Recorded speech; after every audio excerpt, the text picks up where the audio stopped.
Bismillahirrahmanirrahim. Assalamualaikum warahmatullahi wabarakatuh. Kembali lagi bersama saya, Rio Wijaya, di sebuah kisah misteri.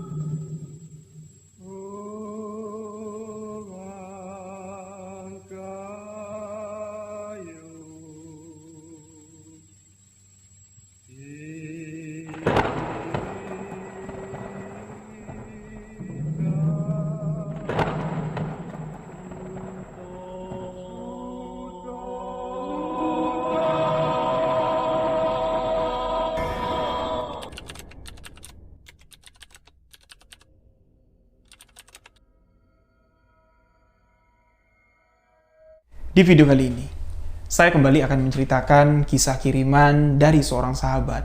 Sebuah pengalaman pribadi, kisah nyata yang beliau alami langsung. Namun sebelum saya masuk membawakan cerita ini, saya ingin mengucapkan terima kasih untuk seluruh sahabat misteri yang telah mendengarkan kisah misteri yang telah saya ceritakan. Saya ingin mengucapkan terima kasih atas dukungan, atas support yang telah sahabat berikan dengan mengklik tombol subscribe, dengan mengaktifkan notifikasi lonceng, dan membagikan video sebuah kisah misteri ke akun sosial media sahabat-sahabat semua. Untuk sahabat yang baru bergabung, sahabat boleh langsung mengklik tombol subscribe, aktifkan notifikasi loncengnya agar tidak ketinggalan video-video sebuah kisah misteri selanjutnya. Untuk lebih akrab dengan saya, sahabat boleh kunjungi follow akun Instagram pribadi saya di rio.wijaya91. Nah, untuk sahabat-sahabat yang memiliki pengalaman misteri ingin dibagikan, boleh tuliskan ceritanya secara lengkap, sahabat kirimkan cerita tersebut ke alamat email sebuahkisahmisteri@gmail.com. Insya Allah, kisah sahabat akan saya bawakan di segmen sebuah kisah misteri di channel Rio Wijaya. Kisah pesugihan merupakan cerita yang paling ditunggu-tunggu oleh seluruh sahabat misteri. Karena belakangan ini saya udah jarang membawakan cerita pesugihan. Namun belakangan ini, tepatnya kurang lebih sekitar 10 hari yang lalu, ada sebuah kisah yang dikirim oleh salah seorang sahabat, yang mana di sini sangat menarik sekali ketika saya membacanya. Beliau mengatakan, "Bang Rio, ini merupakan kejadian nyata. Saya melakukan ritual pesugihan." Menarik di sini kita mengungkap ritual pesugihan yang dilakukan oleh sahabat yang satu ini. Namun sebelum saya melanjutkan menceritakan kisah pesugihan, seperti biasa, saya mengingatkan kepada sahabat-sahabat semua. Kisah ini cuman sekedar untuk menambah wawasan kita mengenai ritual pesugihan, yang mana ritual pesugihan adalah ritual yang sangat menyesatkan sekali dan sebuah perbuatan yang sangat dibenci oleh Allah Subhanahu wa Ta'ala. Bukan kepada demit, kepada jin, kepada setan kita meminta rezeki. Mintalah kepada yang maha kaya, Allah Subhanahu wa Ta'ala. Kita sama-sama dengar cerita ini, ambil poin-poin positifnya. Ambil hikmah pelajaran di balik kisah pengalaman pribadi sahabat yang telah melakukan pesugihan ini. Pesugihan apa yang dilakukan sahabat yang akan saya bawakan di video kali ini? Pesugihan untuk menutupi hutang, untuk menyelamatkan ibunda tercinta dari kematian. Penasaran dengan kelanjutan kisah ini? Simak hanya di sebuah kisah misteri. Di kisah kali ini, sesuai permintaan dari narasumber yang mengirimkan cerita, beliau di sini meminta saya untuk memprivasikan latar tempat kejadian, latar waktu kejadian kisah yang akan saya bawakan kali ini. Bahkan Nama-nama yang ada di dalam kisah ini semua sudah disamarkan oleh pengirim cerita sesuai dengan apa yang beliau inginkan. Beliau di sini mengutarakan kepada saya, maaf Bang Rio, bukan saya tidak mau detail membagikan kisah misteri kali ini. Karena apa yang akan saya ceritakan ini merupakan pengalaman pribadi yang saya alami langsung. Dan ini akan menyangkut nama baik dari keluarga besar saya. Sedangkan kesalahan yang saya lakukan di dalam kisah ini murni adalah kesalahan yang saya lakukan. Saya tidak mau nanti kalau ada yang tahu cerita ini berasal dari mana, cerita ini keluarga siapa yang mengalami, nama baik keluarga besar saya ikut-ikutan tercoret karena apa yang telah saya lakukan, kesalahan yang telah saya lakukan. Itulah alasan dari sahabat merahasiakan, memprivasikan latar waktu, latar tempat kejadian dalam kisah ini. Bobby, sahabat yang menuliskan, mengirimkan cerita kepada saya.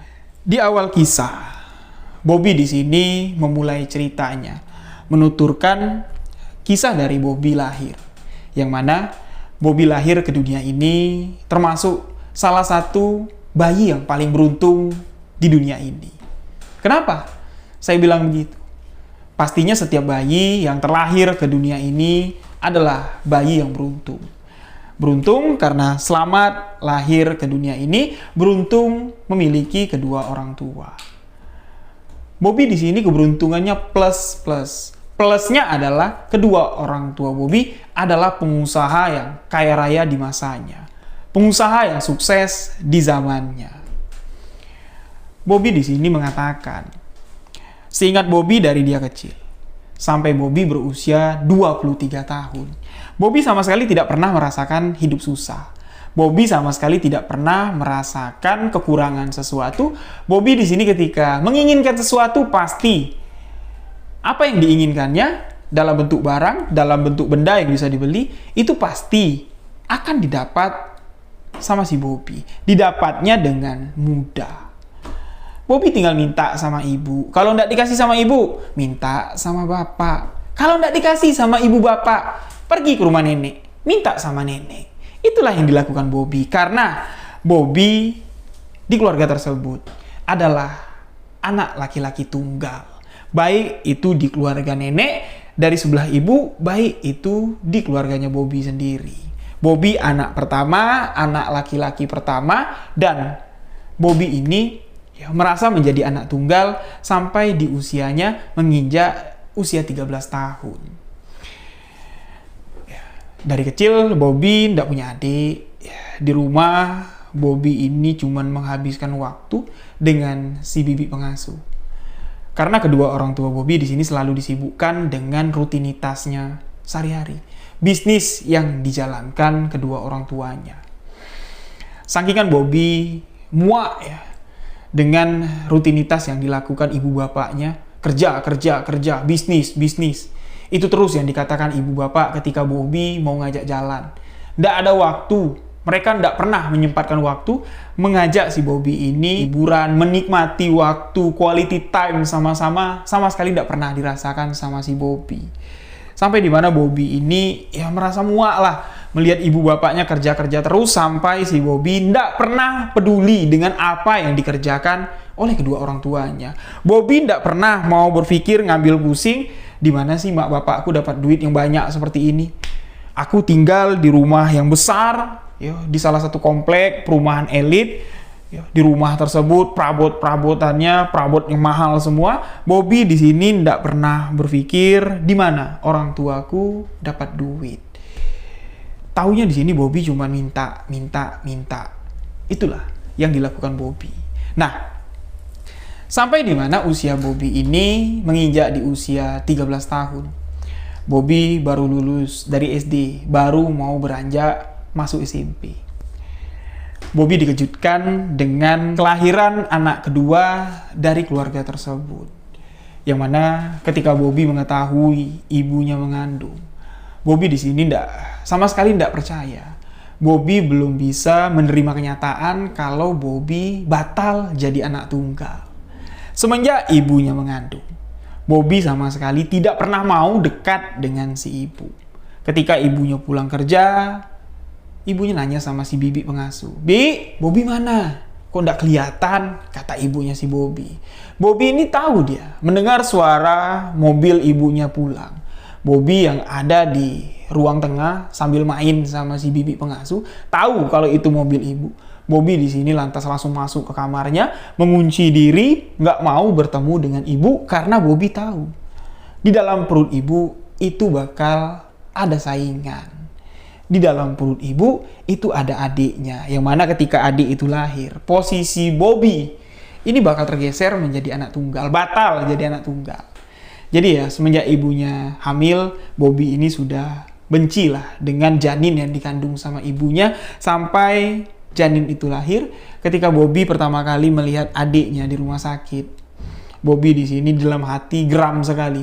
Kepingin, rasa hati dia pengen jitakin kepala anak itu, pengen cekek. Ya, Bobby bilang. Sangkikan Bobby ini kesal, ndak mau menerima kehadiran adik di keluarga tersebut. Sangkikan Bobby ini kesal, sangkikan Bobby ini tidak mau menerima kenyataan bahwa Bobby memiliki seorang adik laki-laki. Apa yang dikhawatirkan Bobby? Apa yang ditakutkan Bobby? Ini memang benar-benar terjadi. Semenjak kelahiran anak kedua dari keluarga tersebut, otomatis di sini mengubah posisi Bobby 180 derajat. Di keluarga tersebut sekarang sudah punya 2 anak laki-laki. Keluarga dari nenek sebelah ibu, keluarga dari nenek sebelah bapak. Mereka di sini perhatiannya ya, sekarang ini tertuju kepada adik bayi si Bobby. Bobby mulai tersisihkan. Dengan anggapan Bobby, keluarganya sudah tidak perhatian lagi kepada Bobby.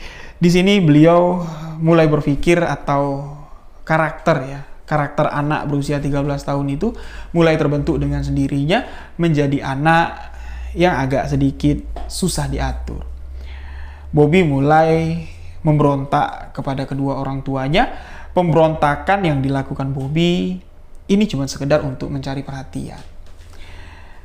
Ketika Bobby duduk di kelas 2 SMP, usia adiknya ini baru di usia 1 tahun. Bobby sudah malas pulang ke rumah. Karena di rumah, orang-orang di rumah sibuk menjajat atau sibuk mengeluh-ngeluhkan nama adiknya si Bobby. Di kelas 2 SMP, Bobby sudah keluyuran di malam hari bersama teman-temannya, bahkan di sini di usia yang masih sangat dini sekali. Bobby dengan uang yang diberikan oleh kedua orang tuanya dengan nominal yang cukup banyak untuk uang jajan bulanan, Bobby di sini menghabiskan uang saku sekolahnya itu untuk mabuk-mabukan di klub malam. Bobby bersama teman-temannya, bersama circle anak-anak orang kaya, sama anak-anak orang yang tidak kekurangan duit. Mereka di sini bersikap, berperilaku layaknya sudah seperti orang dewasa. Mereka merokok, mereka menikmati minuman beralkohol. Bobby pulang-pulang mabuk. Namun respon dari kedua orang tuanya menyadari kalau Bobby ini sudah bisa pergi ke diskotik, mabuk-mabukan, pulang mabuk, ketahuan sama kedua orang tuanya. Malah yang dipikirkan kedua orang tua Bobby di sini berbeda dengan tujuan yang dilakukan Bobby, ya, yang mana tujuan Bobby mabuk-mabukan sengaja pulang ke rumah ini untuk mencari perhatian, biar orang tuanya negur, biar orang tuanya ini ya, tahu Bobby kesepian, ya, Bobby ini butuh perhatian sampai Bobby mabuk-mabukan. Tapi respon dari kedua orang tuanya malah berbeda. Seakan-akan ya udahlah, kamu kan udah dewasa, udah besar, bisalah kamu jaga diri kamu. Lain kali kalau minum jangan sampai mabuk kayak gini. Yang susah kan kamu sendiri, jalan aja sempoyongan. Itu yang dikatakan oleh ayahnya Bobby. Dari hari itu, ya, dari respon orang tua yang tidak pernah melarang si Bobby, Membiarkan apa yang dilakukan Bobby, ya seralah. Yang penting kamu pulang selamat, kamu pulang baik-baik, ya udah, lakukan apa yang ingin kamu lakukan. Membuat Bobby di sini semakin liar, membuat Bobby di sini semakin tidak betah di rumah. Sampai-sampai Bobby menghabiskan masa SMA-nya mulai dari kelas 1 SMA sampai lulus dari SMA. Bobby menghabiskan waktu di luar rumah. Bobby ngekos. Bobby tidak nyaman lagi tinggal di rumah besar bersama keluarganya, bersama adik bungsu Bobby. Dengan uang saku yang diberikan per bulan oleh ayah ibunya si Bobby, ini lebih dari cukup untuk hidup anak kos-kosan.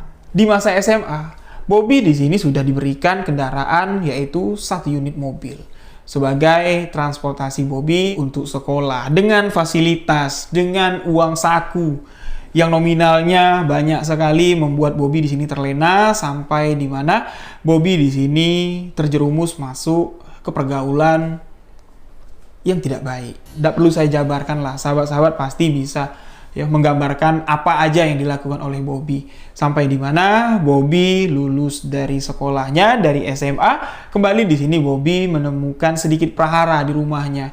Bobby yang tidak mau meneruskan untuk kuliah di salah satu universitas ternama, salah satu universitas pilihan dari kedua orang tuanya. Bobby di sini lebih menginginkan untuk kursus, tepatnya untuk kursus komputer. Karena Bobby senang sekali ngotak-ngatik komputer. Bobby senang sekali dengan pengetahuan di bidang internet. Nah, Bobby di sini dipaksa sama kedua orang tuanya. Bobby tidak mau. Bobby sadar kedua orang tuanya memaksa Bobby untuk berkuliah di universitas tersebut cuman untuk meningkatkan kredibilitas atau meningkatkan pandangan orang-orang lah terhadap keluarganya. Karena setiap anak yang kuliah di universitas tersebut bisa dipastikan kedua orang tuanya adalah kedua orang tua yang memiliki kekayaan yang lebih dari cukup. Bobby di sini mengatakan biaya semesteran di universitas tersebut ini bisa 3-4 kali lipat dari universitas yang lain. Namun tidak dapat di sini Bobby menolak apa yang diinginkan oleh kedua orang tuanya. Ancaman dari kedua orang tua Bobby adalah tidak memberikan uang saku. Takutlah di sini si Bobby karena beliau sadar pada masa itu beliau ini cuma bisa menghamburkan uang. Bahkan sumber uang yang diberikan oleh kedua orang tuanya ini Bobby tidak tahu dari mana asal kekayaan kedua orang tuanya ini. Karena beliau sama sekali tidak peduli dengan hal tersebut. Singkat cerita, masuklah Bobby berkuliah di universitas tersebut. Di sini adalah waktu-waktu yang sangat membosankan sekali di semester awal. Bobby tidak memiliki teman dekat yang berasal dari SMA yang sama. Karena ya Bobby mengatakan teman-temanku tidak ada yang mampu orang tuanya untuk kuliah di sana. Jadi Bobby di sini masuk ke lingkungan yang baru. Bobby harus beradaptasi dengan teman-teman baru. Di semester pertama masih kagok, di semester kedua Bobby sudah mulai banyak teman. Bobby sudah mulai akrab dengan senior-senior sampai di mana? Semester 3, semester 4, semester 5, masuk di semester 6. Mau di akhir penghujung masa-masa kuliahnya. Bobby di sini malah bertingkah. Bertingkah bukan dalam arti kata bertingkah ugal-ugalan, tapi ya bertingkah untuk pribadi dirinya sendiri. Menyia-nyiakan waktu yang sudah berlalu. Di semester 6, Bobby sama sekali tidak pernah menginjakkan kakinya di universitas tersebut. Bobby di sini banyak menghabiskan waktu dengan teman-teman kampusnya, malah nongkrong di kos-kosan, malah menikmati hidup, menikmati uang pemberian dari orang tua Bobby. Bobby nongkrong di kosan, beli minuman, nongkrong di kosan sambil bawa cewek. Sudah tidak kepikiran lagi kuliah yang dibayar mahal oleh kedua orang tuanya, kuliah di tempat yang bagus yang bisa menjamin masa depannya si Bobby. Dia tidak peduli karena dia sadar orang tuanya tidak bakal kehabisan uang. Orang tuaku kaya. Cuman itu yang ada di benak dan di pikiran Bobby. Sampai di mana? Karena pergaulan si Bobby ini sudah kelewatan batas. Bobby berpacaran dengan seorang wanita muda. Wanita muda tersebut mengandung janin dari si Bobby. Wanita tersebut meminta pertanggungjawaban sama si Bobby, dan Bobby di sini dengan mudahnya mengatakan kepada wanita tersebut, nih duit. Aku tidak mau tahu. Pokoknya urusanku dengan janin tersebut, dengan duit ini pasti bisa diselesaikan. Dengan uang, Bobby menganggap semua permasalahan akan selesai.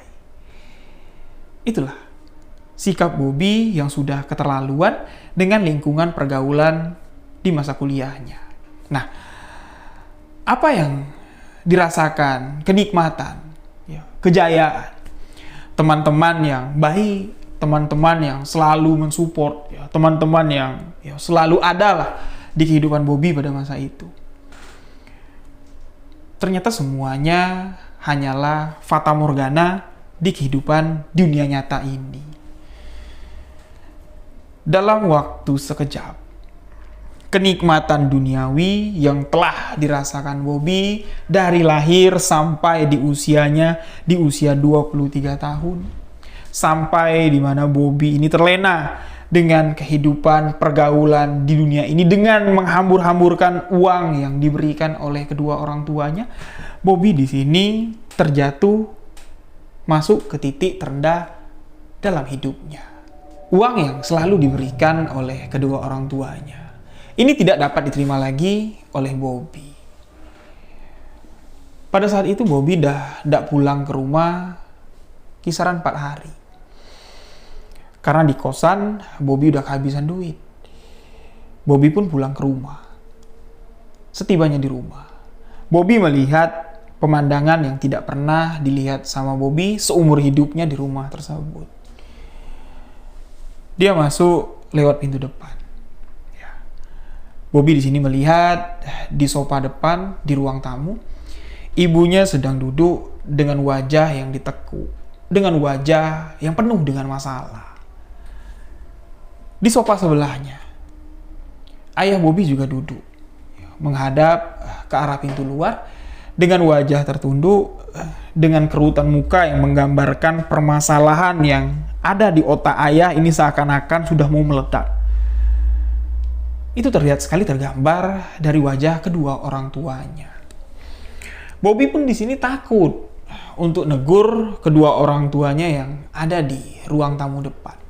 Lantas Bobby di sini lewat, dibiarin, nggak ditegurnya ibu bapaknya. Dia naik ke atas, masuk ke kamar, Bobby mandi, ganti pakaian bersih dimasukin ke dalam tas. Bobby turun lagi, berniat untuk meminta uang sama ibu sama bapaknya.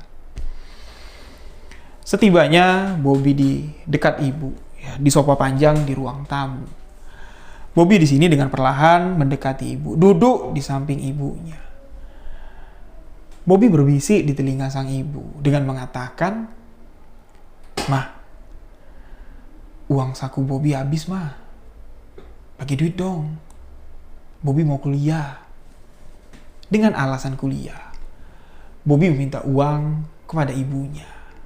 Tapi apa respon dari sang ibu? Bukan memberikan uang sama si Bobby.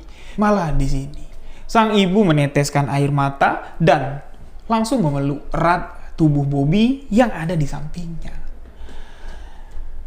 Dengan suara lirih sambil berbisik, sang ibu mengatakan kepada Bobby yang ada di dalam pelukannya, "Nah, ibu sudah tidak ada uang lagi. Ibu sudah tidak dapat memberikanmu uang. Ibu sudah tidak punya apa-apa lagi." Dengan air mata yang terus bercucuran, Bobby di sini tidak mengerti dengan kalimat yang barusan didengarnya. Apakah kalimat itu adalah kalimat gurauan atau sang ibu tengah mengerjai Bobby? Bobby pun di sini melepas pelukan erat sang ibu. Bobby pun di sini mendekat ke tempat duduk sang ayah. Bobby mendekat, Bobby berbisik, sama halnya dengan apa yang dibisikkan Bobby kepada ibu. Bobby mengatakan, "Pak, duit saku abang udah habis, Pak. abang nggak ada duit lagi buat beli minyak. Minyak mobil habis. Bagi duit dong pak. Tapi respon yang diberikan bapaknya si Bobby ini berbeda dengan respon yang diberikan oleh sang ibu. Ibunya nangis meluk si Bobby dengan mengatakan ibu sudah tidak ada uang lagi. Tapi ayahnya Bobby di sini malah diam. Sama sekali tidak menjawab apa yang diminta sama si Bobby. Ini sama sekali tidak pernah terjadi. Biasanya ketika Bobby bertemu dengan kedua orang tuanya, "Bu, Pak, minta duit." Orang tuanya pasti langsung akan memberikan sejumlah uang. Tapi hari ini kok beda sekali. Apa yang sebenarnya terjadi? Nah, Bobby di sini bingung mau kemana. Dia mau pulang ke kosan, tapi tidak ada duit. Mau tetap tinggal di rumah, tapi suasananya lagi tidak enak. Ditambah lagi, Bobby di sini malas sekali melihat tingkah laku dari adiknya. Bobby bahkan di sini melihat wajah adiknya itu cuman sekali dua kali terus buang muka. Seakan-akan Bobby ini menyimpan dendam atau menyimpan kebencian yang sangat besar sekali terhadap si adik. Dan di hari itu, Bobby di sini akhirnya memutuskan untuk tetap di rumah. Karena kalau mau memaksakan untuk balik ke kosan, mobilnya si Bobby ini bensinnya udah ndak ada lagi. Sudah habis. Duit juga udah ndak ada, minta ibu, minta bapak, mereka sama sekali ndak memberikan uang, malah menunjukkan reaksi yang membuat kepala Bobby pusing, mengartikan apa sih yang sebenarnya terjadi. Apa arti kalimat yang disampaikan ibu? Kalau ibu sudah tidak punya uang lagi. Lantas dari ruang tamu, Bobby pun beranjak kembali masuk ke dalam kamarnya yang ada di lantai 2 kamar tersebut. Kurang lebih sekitar 1 jam lah setelah Bobby berada di kamar, terdengar suara pintu kamar terbuka. Bobby melihat, Bobby yang ada di atas tempat tidur, dia melihat kalau ibunya lah yang masuk, yang membuka pintu kamarnya. Ibu ke kamarnya si Bobby, mendekati Bobby yang sedang berbaring di atas tempat tidur. Ibu di sini mencoba untuk mengajak si Bobby ini berbicara. Mencoba untuk menjelaskan situasi keluarganya pada saat itu. Dengan menahan tangis, sang ibu mengatakan kepada Bobby, "Bang, kamu jangan keluyur-keluyuran lagi ya. Di rumah aja, temenin ibu. Kuliahmu, kamu urus cuti aja dulu sementara. Karena ada sedikit permasalahan yang harus ibu selesaikan. Ibu perlu banyak duit, bang. Ibu ndak bisa bayar semesteran kamu. Jadi, kamu ambil cuti dulu, kamu urus ke kampus kamu. Jangan sampai nanti kuliahmu terbengkalai. Kamu urus dulu. Setelah itu, ibu minta sama kamu. Kamu jangan keluyuran, jangan di kosan, jangan pergi-pergi dengan teman-temanmu dulu. Di rumah aja, temenin ibu." Apa yang disampaikan ibunya si Bobby ini membuat Bobby semakin bingung dengan keadaan keluarganya pada saat itu. Bobby yang memang dari awal dia tidak memperdulikan kerjaan ibunya, apa yang dilakukan, bisnis apa yang dijalankan ibunya, Bobby sama sekali tidak tahu dan dia juga tidak mau tahu pada hari itu. Untuk pertama kalinya, barulah di sini Bobby bertanya kepada ibunya, kok bisa ibu nggak ada duit? Setauku, ibu nih uangnya ndak habis-habis. Bisnis, usaha yang ibu jalankan bersama ayah ini menghasilkan uang yang banyak sekali. Kok bisa ibu sekarang ndak ada duit? Coba ibu jelaskan sama Bobby, biar Bobby ngerti. Jangan setengah-setengah ibu ngomong kayak gini. Dan ibunya Bobby pun sedikit menjelaskan situasi usaha atau perusahaan yang dijalankan oleh ibunya. Beliau mengatakan, usaha kita bangkrut, bang. Terpaksa hari ini pabrik ditutup dan untuk ke depan ibu harus membayar tunggakan hutang dengan nominal 5 miliar rupiah. Yang mana aset-aset yang kita miliki sekarang, kalaupun semuanya dijual, termasuk pabrik, nominalnya tidak akan menyentuh angka 5 miliar. Mendengar apa yang disampaikan ibunya, Bobby pun di sini ikut pusing, ikut merasakan apa yang dirasakan ibunya. Otomatis di sini kehidupan mewah, uang banyak yang biasa dihambur-hamburkan Bobby, ini tidak akan didapat Bobby lagi. Beliau bertanya sama ibunya, kok bisa? Kenapa, Bu? Kok sampai bisa kayak gitu? Padahal kan ibu tiap hari ngontrol kerjaan ibu, sampai-sampai ibu nggak pernah di rumah, ya kan? Kok malah sekarang tiba-tiba bisa bangkrut, bisa timbul hutang? Pertanyaan Bobby yang mendetail tentang kebangkrutan usaha yang dijalankan sang ibu pada saat itu belum dapat dijawab oleh ibunya. Sang ibu cuma menekankan sama si Bobby, kamu di rumah aja. Kalau kamu minta duit, ibu sudah tidak megang apa-apa lagi. Ibu sudah tidak ada uang lagi. Ibunya Bobby pun pergi meninggalkan kamar. Meninggalkan Bobby dengan pemikiran yang sudah makin tidak karuan lagi. Memikirkan kesenangannya seketika sudah hilang. Ya, duit tidak ada, kesenangan pun tak ada. Ditambah lagi, cerita dari ibunya di sini otomatis membuat Bobby ini ikut terbebani. Pikirannya ikut terbebani, memikirkan gimana solusinya biar permasalahan ibu bisa diselesaikan. Belum selesai lagi permasalahan perusahaan tiba-tiba bangkrut, hutang 5 miliar timbul, ada satu permasalahan, puncak permasalahan yang membuat keluarga Bobby menjadi hancur, membuat keluarga Bobby menjadi tidak karuan-karuan. Yaitu adalah tingkah dari sang ayah yang tiba-tiba minta cerai kepada sang ibu.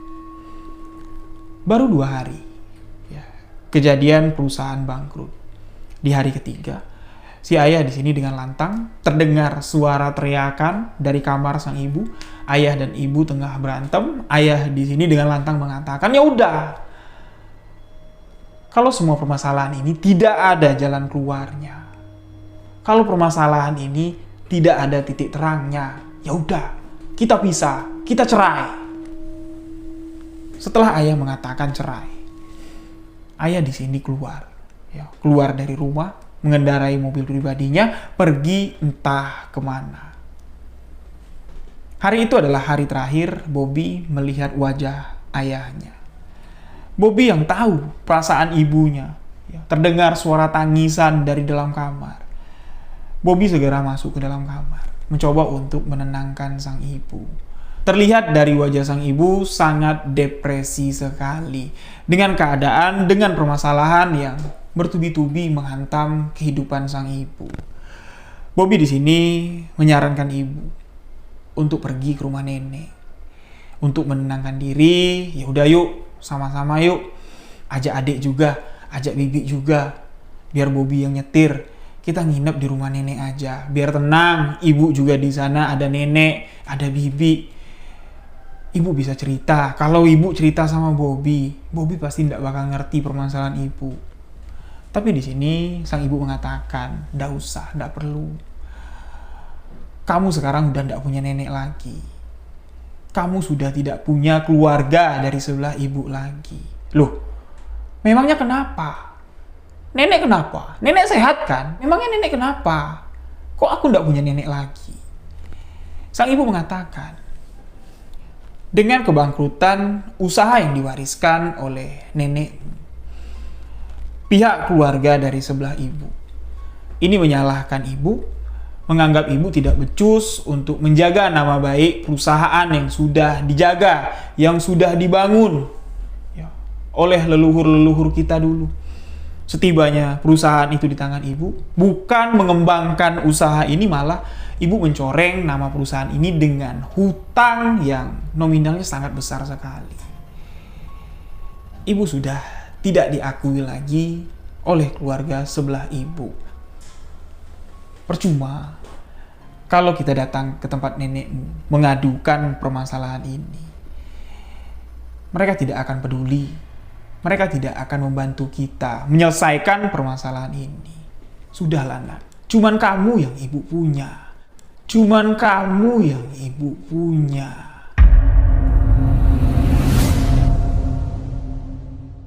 Sebuah kalimat yang seumur hidupnya si Bobby baru didengar oleh Bobby. Kalimat singkat, namun ketika Bobby mendengar kalimat tersebut, rasanya ini sampai ke dalam hati itu kayak bergetar.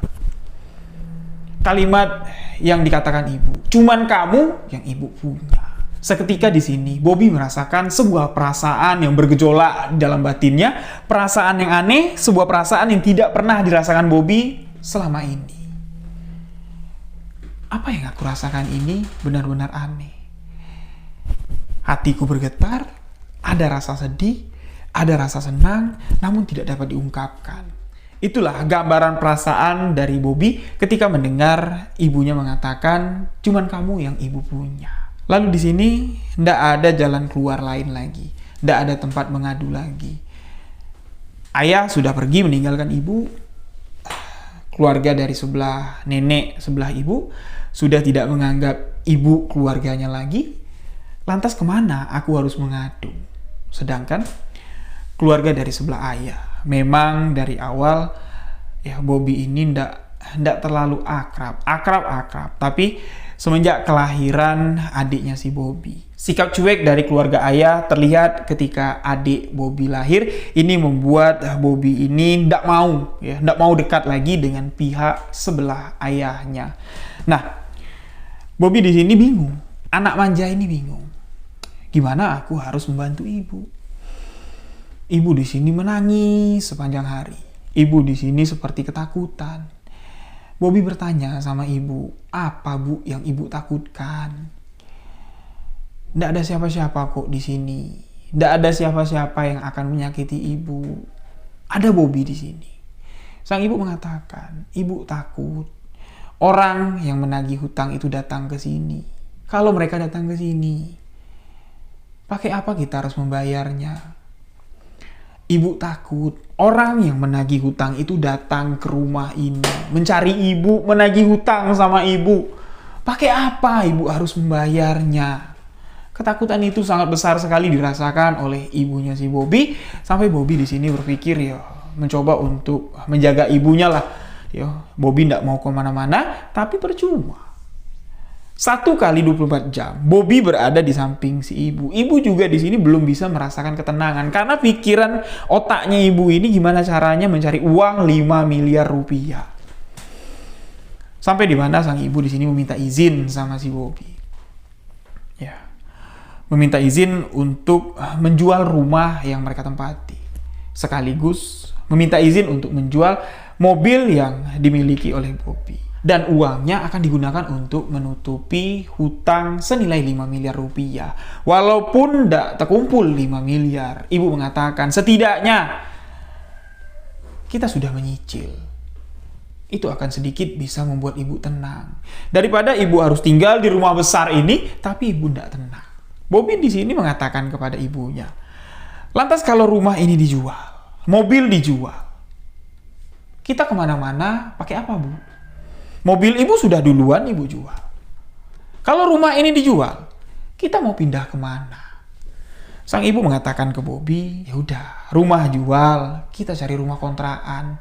Rumah pas-pasan aja lah dulu, untuk kita tinggal bertiga. Lantas kalau rumah ini dijual, kita mau tinggal di mana bu? Tanya Bobby. Ibunya mengatakan, ya udah sementara nak, sementara kita kontrak rumah dulu.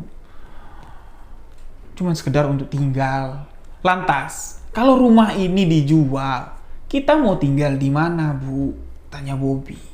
Ibunya menjawab, sementara nak, sementara kita cari rumah kontrakan dulu. Mendengar rumah kontrakan, Bobby di sini beranggapan rumah kontrakan itu sama dengan kos-kosan, gambarannya sama dengan kos-kosan yang ditempati Bobby.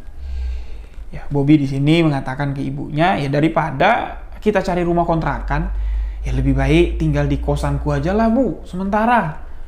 Lebih enak, lebih nyaman, fasilitasnya lengkap. Nah, sang ibu pun di sini setuju untuk menempati kos-kosan Bobby sementara sebelum mereka nanti memiliki rumah baru. Terjuallah rumah yang dimiliki ibunya si Bobby. Mobil si Bobby sekaligus dijual. Pada saat itu hutang yang harus dibayar oleh ibu ini senilai 5 miliar rupiah. Sedangkan hasil penjualan dari rumah tersebut beserta mobil kepunyaan si Bobby ini tidak mencapai angka 5 miliar. Tepatnya, ini cuma sekitar 2 miliar lebih. Berarti pokok hutang yang harus segera dibayar oleh ibunya si Bobby ini berkisar sekitar 3 miliar lebih. Yang mana kalau hutang itu tidak segera dibayar, orang-orang sebagai penagih hutang ini pasti akan selalu meneror ibunya si Bobby dengan ancaman, dengan tekanan-tekanan agar si ibu ini segera berusaha melunasi hutang-hutangnya. Sebulan setelah Bobby menjual rumah, Bobby tinggal bersama ibu, bersama adiknya, tinggal sama Bobby di kosan tempat Bobby tinggal selama ini. Kosan mewah yang biaya kontraknya, yang biaya sewa kos per bulannya ini cukup mahal. Sebulan ibunya masih sanggup bayar karena masih nyimpan duit dari hasil penjualan rumah. Masuk bulan kedua, si ibu di sini mulai mengeluh dengan biaya kos yang mahal sekali. Masuk bulan ketiga, si ibu sudah tidak sanggup lagi untuk membayar kos-kosan. Ibu mengatakan kepada Bobby, "Bang, daripada kita melanjutkan bayar sewa kos di bulan ketiga, uang sewa kosmu per 1 bulan ini, kalau kita carikan rumah kontrakan, itu dapat bayar sewa rumah kontrakan setahun. Lebih baik kita cari rumah kontrakan, Bang, rumah peta, daripada kita harus bayar kosan ini untuk 1 bulan ke depan." Mau tidak mau di sini Bobby ya nurut apa yang dikatakan oleh ibunya. Karena Bobby tidak megang duit, ibunya yang megang duit, dan duit yang dipegang ibu itu pun ya tersisa pas-pasan. Nah, mereka jalanlah, mengitari wilayah sekitaran kos-kosannya si Bobby ini, dan ibunya Bobby menemukan rumah kontrakan yang menurut sang ibu pas untuk mereka sewa. Mulai dari biaya kontrakan per tahun yang murah. Rumah itu juga tidak terlalu besar, ngeberesinnya juga tidak terlalu repot, yang mana sekarang ini untuk beres-beres di rumah, melakukan aktivitas di rumah lah intinya, nyapu, ngepel, masak, segala macam, ini sudah tidak ada pembantu lagi. Semua harus dikerjakan oleh sang ibu. Nah, rumah itu dinilai layak ditempati oleh sang ibu, namun Bobby di sini menganggap kalau rumah yang dikatakan layak untuk tinggal, untuk Bobby tinggal bersama ibu dan adiknya, di pandangan atau dari penglihatan Bobby, rumah itu terlihat kumuh. Karena Bobby di sini tidak pernah terfikirkan di otaknya, tidak pernah terbayangkan kalau Bobby harus tinggal di rumah kontrakan seperti itu. Rumah yang lantainya bukan keramik. Dinding-dinding rumah yang sudah mulai usang dan sedikit mulai keropos. Ditambah lagi, bagian dek rumah tersebut tidak menggunakan plafon. Jadi langsung kelihatan susunan genteng-genteng yang ada di atas itu kelihatan. Ini pemandangan yang sangat aneh sekali yang dilihat oleh Bobby. Bobby di sini kembali bertanya sama ibunya, "Bu, betul, Bu, ini rumah yang bakal kita tempatin?" "Iya." "Kamu mau tinggal di mana lagi? Sementara kita di sini dulu." Bobby pun di sini akhirnya mau diem lah, tidak mau banyak protes, tinggal mereka di sana bersama ibu dan adiknya. Adiknya si Bobby kena imbas dari permasalahan ini. Adiknya Bobby di sini terpaksa putus sekolah di usia 10 tahun. Karena ibunya tidak punya biaya untuk sekolah adiknya sehari-hari, bahkan untuk makan sehari-hari. Ibunya di sini ngutang sana ngutang sini karena perhiasan, barang-barang yang layak bisa dijual ini udah tidak ada lagi. Sudah habis terjual untuk biaya makan sehari-hari. Sedangkan pada saat itu, Bobby ini belum sadar dengan tugasnya sebagai anak pertama, sebagai pengganti ayah, sebagai tulang punggung keluarga pada saat itu. Bobby masih terlena dengan kehidupan lamanya lah. Walaupun tidak megang duit, tapi bangun tidur itu tetap siang. Bangun tidur, nanya dulu sama ibu, "Bu, makan apa?" Nggak tahu Bobby ini. Ibu beli makanan, duitnya dari mana? Nggak terpikir. Lantas sang ibu di sini mengajak Bobby ini bicara lah. mencoba untuk menjelaskan situasi. Kalau ibu sekarang nggak ada kerjaan, duit udah nggak ada lagi. Kamu bantu-bantu ibu, Yuna. Bantu-bantu ibu untuk cari duit. Kamu kerja. Mau kan kerja? Bobby bingung. Apa yang patut dikerjakan sama Bobby? Bobby belum lulus kuliah. Bobby juga nggak punya relasi, teman-teman kantoran nggak ada. Teman-teman Bobby semuanya begajulan. Boleh kita katakan seperti itu. Kalau mau nongkrong, bawa duit banyak, mau mabukan, bolehlah nongkrong sama teman-temannya Bobby. Tapi kalau ditanya kerjaan, mereka semuanya pengangguran, cuman mengandalkan uang yang diberikan oleh ibu bapak untuk berfoya-foya. Sama hal dengan Bobby dulu. Itu yang dilakukan Bobby. Jadi kalau untuk mencari pekerjaan, ini sebuah tantangan yang sangat berat sekali, sebuah permasalahan besar yang harus dilalui oleh Bobby. Bobby di sini mulai berjalan mencari informasi dari orang-orang sekitar. Ya, Bobby di sini ditanya, kamu bisa apa? Mau nggak jadi tukang bangunan? Ya Bobby di sini nggak mau lah. Aku nggak pernah panas-panasan. Jangankan jadi tukang bangunan, megang cangkul aja aku nggak pernah. Bobby bilang. Lantas ya, Bobby nggak diterima lah kerja di mana-mana karena banyak pilihnya. Sampai di mana Bobby lewat di sebuah toko komputer. Nah, ini nih, Bobby melihat celah, Bobby melihat bahwa komputer yang ada di tempat servis komputer tersebut ini numpuk. Nah, masuklah Bobby ke dalam dengan kemampuan yang dimiliki Bobby. Dia paham.